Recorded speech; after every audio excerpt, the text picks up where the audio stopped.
Buenas noches, queridos amigos, ¿cómo están? El día de hoy vamos a abordar un tema de vital importancia en nuestra práctica imagenológica diaria. Son las lesiones quísticas del páncreas. ¿Cuáles van a ser los objetivos de esta clase? Primero, determinar las características de las diferentes lesiones quísticas a nivel pancreático, tanto por tomografía como por resonancia magnética, sin olvidarnos que el primer paso de diagnóstico o el primer examen que vamos a utilizar para el manejo de un paciente es la ecografía, ¿no? Que es lo que realizamos al pie de cama de cada paciente. Ahora, es importante que establezcamos los diferentes diagnósticos diferenciales de las patologías y determinar el método de diagnóstico adecuado para cada tipo de lesión, ¿ya? Ahora, como una breve introducción, ¿qué es lo que vamos a decir? ¿Qué son las lesiones quísticas del páncreas? Son lesiones con contenido líquido, que pueden ser tanto lesiones benignas como lesiones con un potencial maligno. ¿Cuál es la importancia de conocerlas? Su comportamiento.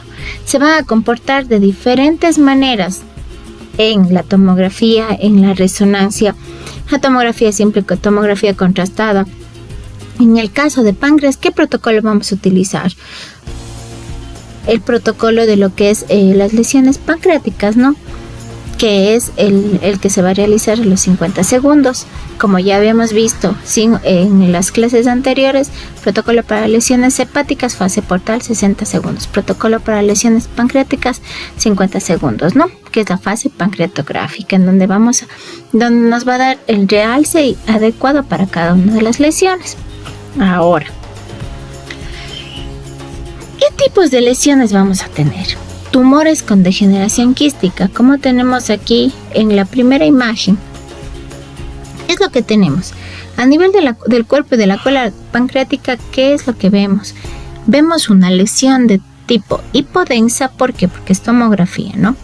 Hipodensa, contenido homogéneo, contenido líquido de paredes completamente regulares, que ocupa lo que es el cuerpo y la cola del páncreas. Ahora, esta imagen es homogénea.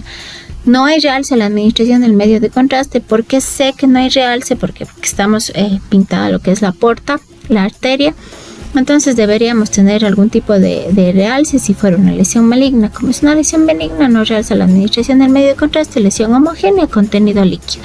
Si nosotros ponemos el ROI aquí, probablemente nos dé valores entre 10 o 15, ¿no?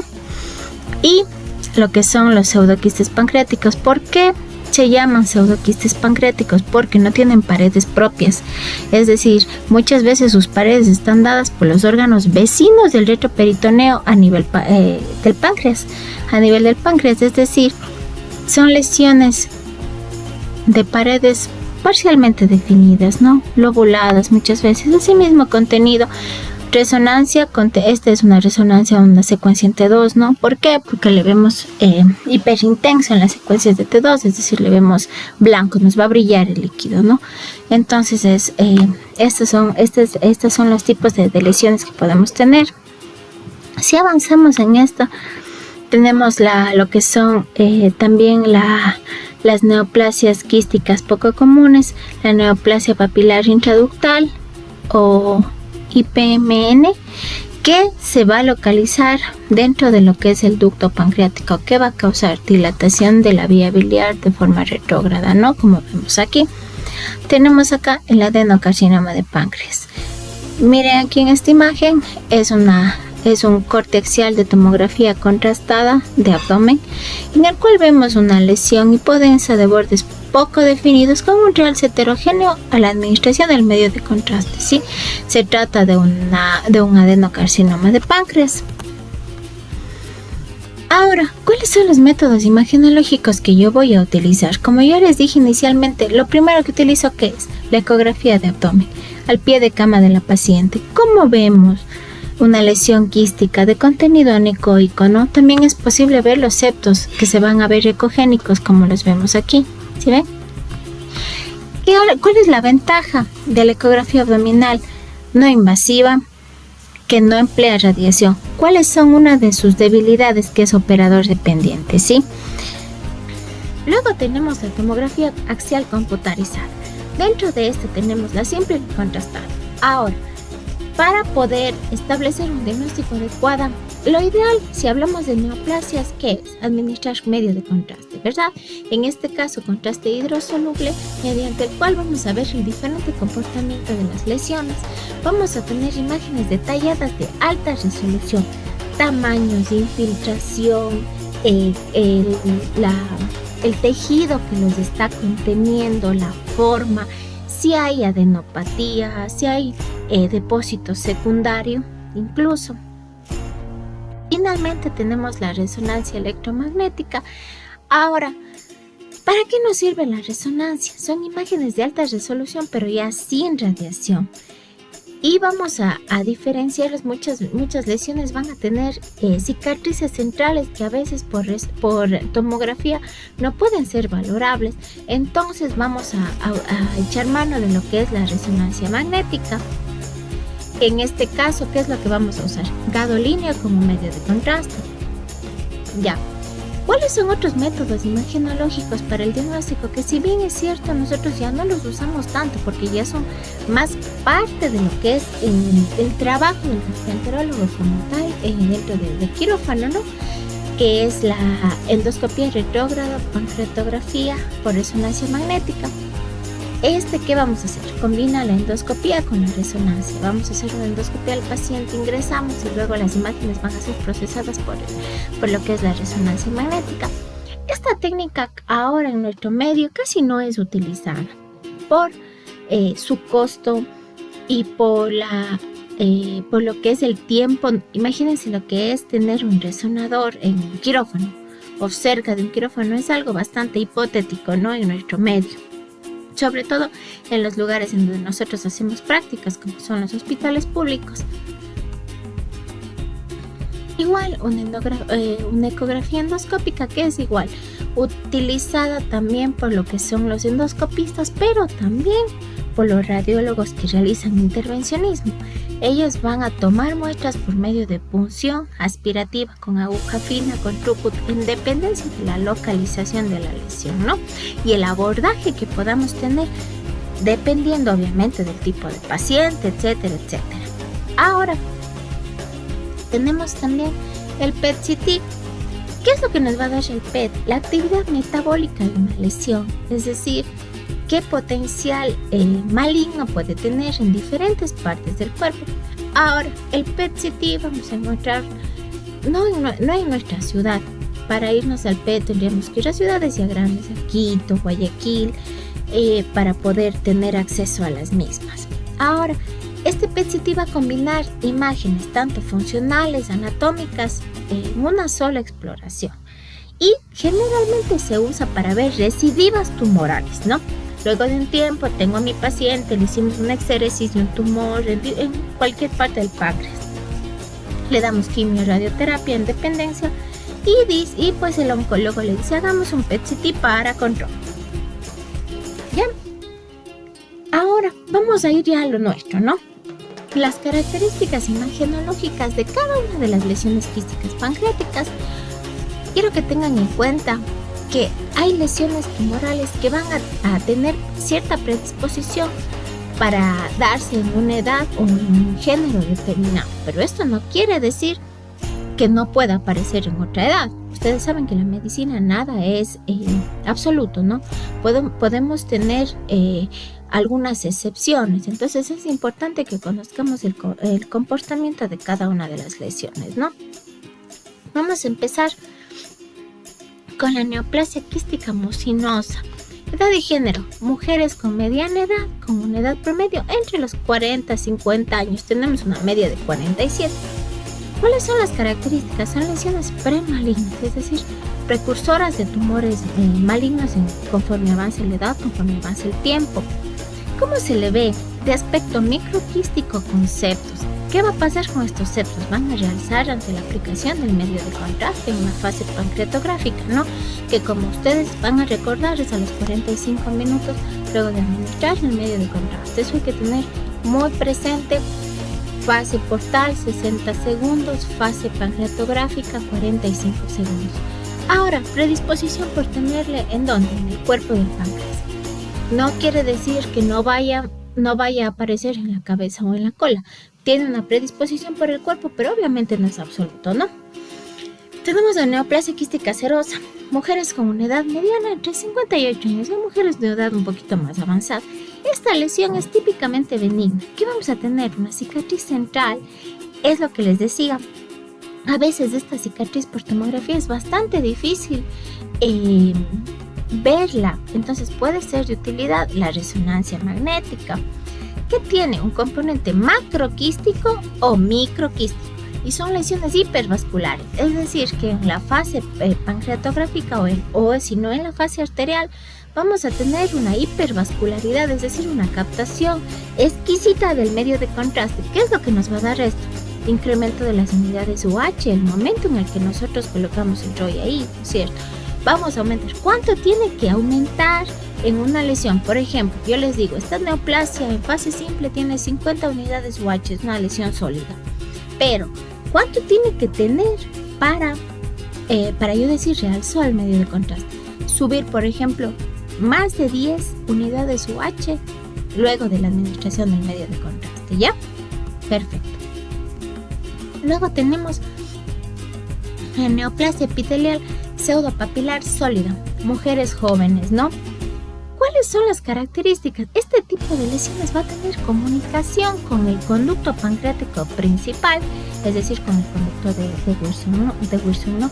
Y puede tener localización multifocal, es decir, en diferentes partes del páncreas. Ahora, si está ocupando el conducto de Wilson, ¿qué creen que va a pasar?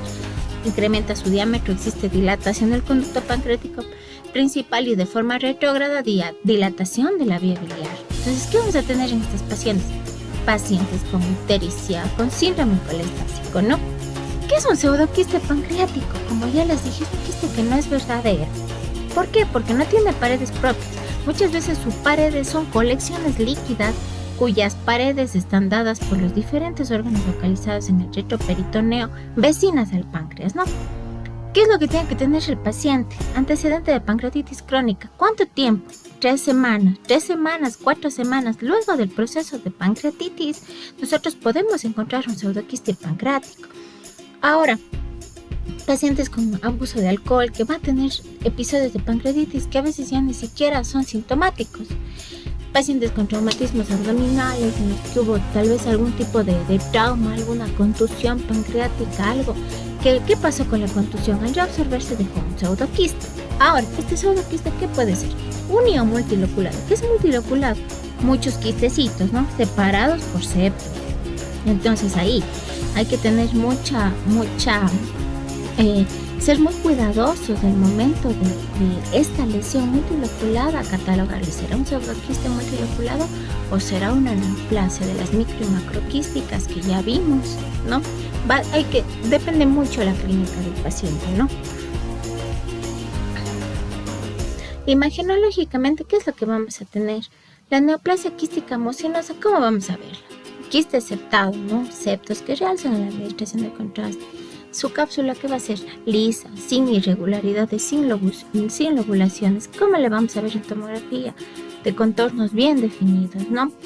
Muchas de las veces no tiene comunicación con el conducto pancreático, ¿ya? En esta neoplasia, la resonancia magnética va a ser muy específica para definir lo que son los tabiques. Y en la serosa, ¿qué es lo que vamos a tener? Una cicatriz central. A veces esta cicatriz puede tener calcificaciones. Ahora, estas calcificaciones, ¿cómo se van a ver en resonancia magnética? Si yo les someto al paciente como vacíos de señal, ¿no es cierto? Como ya hemos visto, hemos analizado en las lesiones hepáticas, también sabemos ahora en las pancreáticas se aplica lo que es lo mismo, ¿no? La resonancia magnética, ¿para qué es útil? Para ver si la lesión, la neoplasia, se comunica o no con el conducto pancreático. Y la podemos diferenciar como una lesión IPMN, como ya habíamos visto anteriormente en las diapositivas, ¿no? Ahora, la neoplasia epitelial pseudopapilar sólida. Generalmente estas van a infiltrar el conducto pancreático, entonces como les había dicho, ¿cómo se ve el conducto pancreático? Dilatado. Obviamente dilatación retrógrada también de la vía biliar, ¿no? Nódulo sólido en el conducto o una masa que envuelve el conducto pancreático, entonces hay que dar compresión del mismo, ¿no? y el pseudoquiste pancreático, lesión redondeada de paredes finas, hipodensa en tomografía. No hay realce en la administración del contraste. Valores, si yo coloco el ROI en el contenido de esta lesión, ¿qué me va a dar? Hasta 15, ¿no? Lesiones líquidas generalmente. Ahora, como vemos en la resonancia magnética, hipointensa en T1 y hiperintensa en T2, porque nos va a brillar, pero no en la secuencia de T2. Finalmente, tenemos que el diagnóstico por tomografía y resonancia magnética ha contribuido para el adecuado diagnóstico de cada una de las lesiones, basados principalmente en lo que es la clínica que nos aporten los compañeros internistas, cirujanos o quien esté a cargo del paciente. Entonces, ¿qué es lo que pasa? Normalmente a nosotros nos dicen, se ríen, se nos burlan cuando ponemos correlacionar con la clínica. ¿Por qué? Porque el hecho de nosotros ser imagenólogos tienen que darnos la orientación clínica para nosotros poder ir asociando. Como ustedes pudieron ver, hay diferentes características, tanto epidemiológicas o imagenológicas, que pueden compartir ciertas lesiones tumorales. Entonces, si yo tengo una clínica adecuada, me voy a orientar y dar un diagnóstico acertado para el paciente, ¿no? Algunos quistes pancreáticos podrían tener el potencial de transformarse en adenocarcinomas productores de mucina. Eso también se ha visto en los nuevos estudios. Y la resonancia magnética en particular nos ayuda a visualizar adecuadamente el conducto pancreático principal e incluso la relación de algunas neoplasias, como ya vimos anteriormente. Eso es lo que he querido compartirles en esta clase de lo que es las lesiones quísticas del páncreas. Yo espero que haya sido de utilidad, que en las prácticas podamos ya irlas viendo, irlas analizando a cada una. Y cualquier duda, cualquier inquietud, quedo a que...